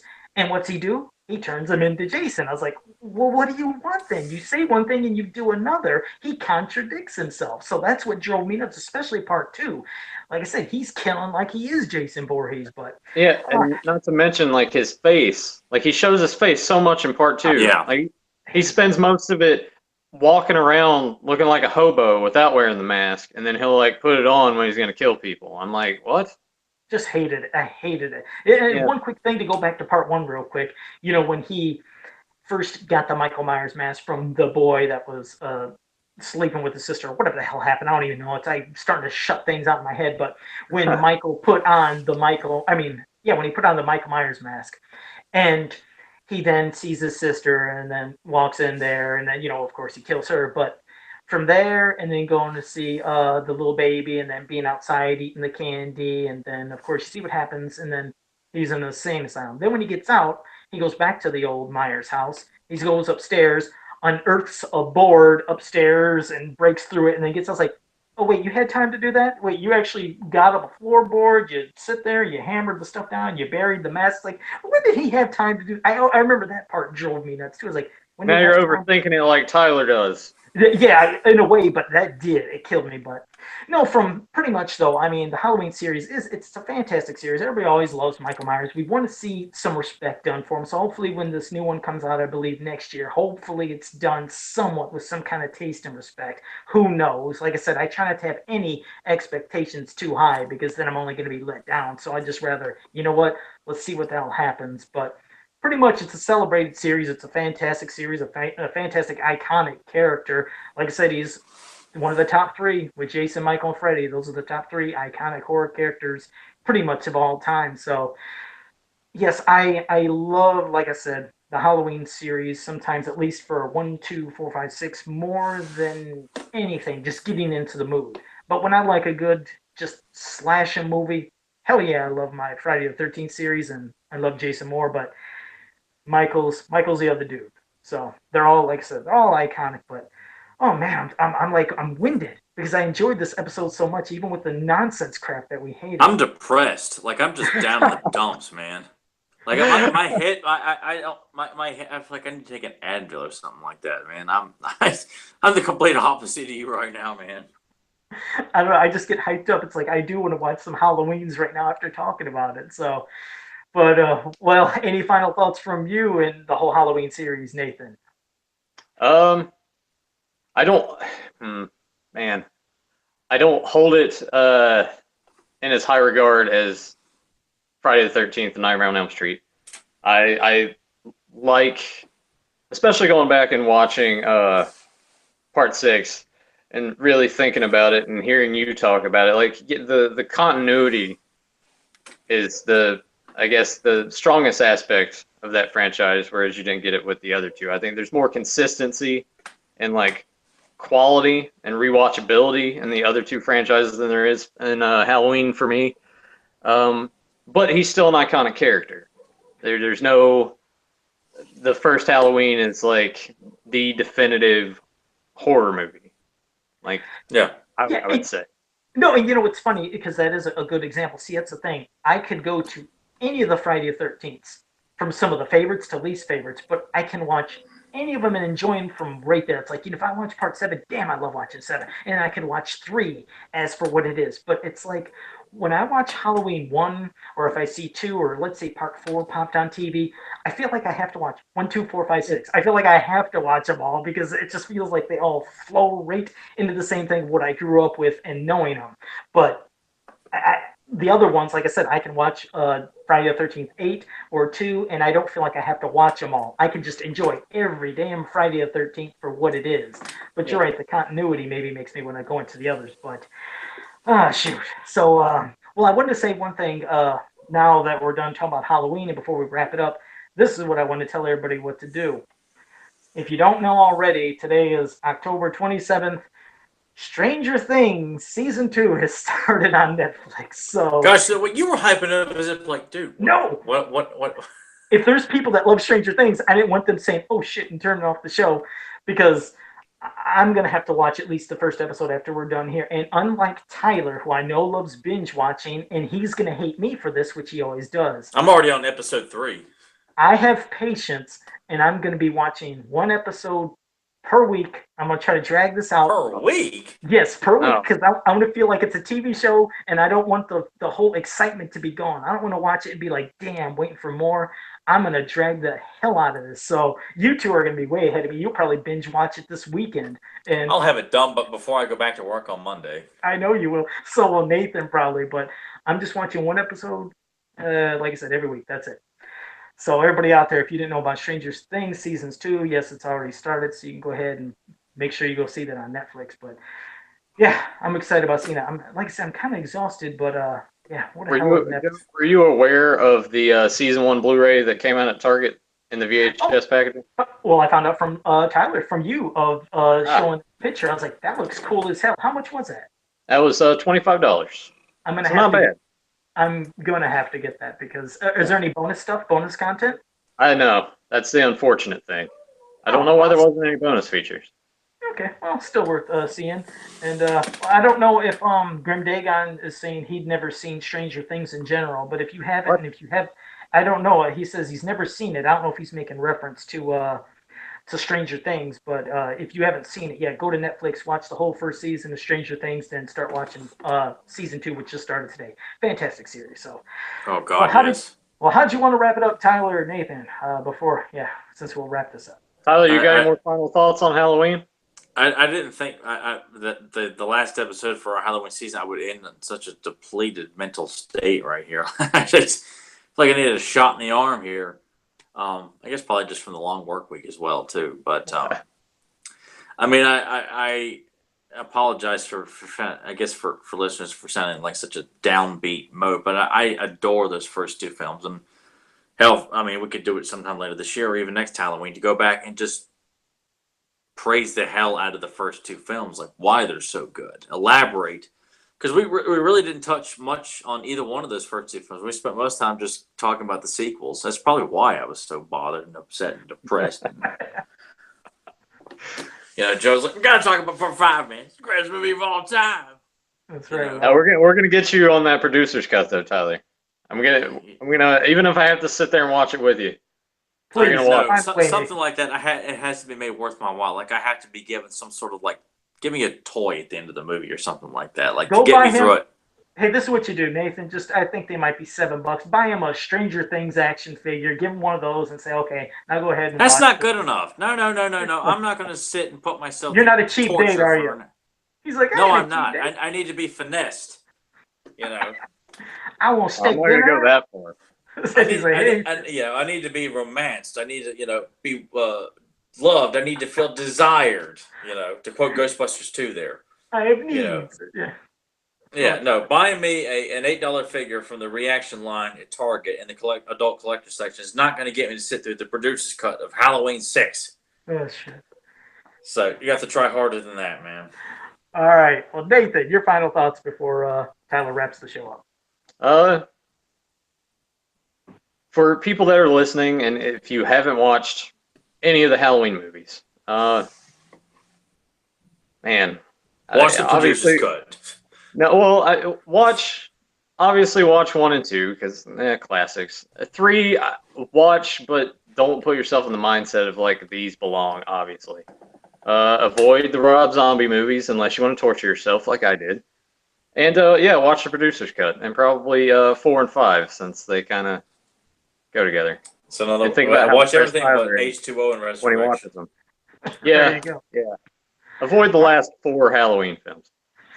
All right. Okay, guys. Well, that pretty much wraps it up for this week's episode. And we appreciate JSP and Grim Dagon and everybody else that was watching us in the live chat room and participating. And if you get a chance, go ahead, check out Stranger Things Season 2. And for Grim, check out Season 1 and Season 2. But next week, we'll have to touch on some video game stuff. I think that's something that we need to do. We're going to go some old vintage, maybe 8-bit, 16-bit, but we're going to have a video game discussion next week. That's going to be something I think all of us could probably get into. Oh, yeah. I don't know. Oh, screw you, Tyler. All right, okay. So until next week, see you guys. So thanks for joining us. So see you next week. Bye, guys. Are you trying to tell me my money's not good enough for you? I find that a little hard to swallow, you jock ass. Time to get some pizza. Yeah.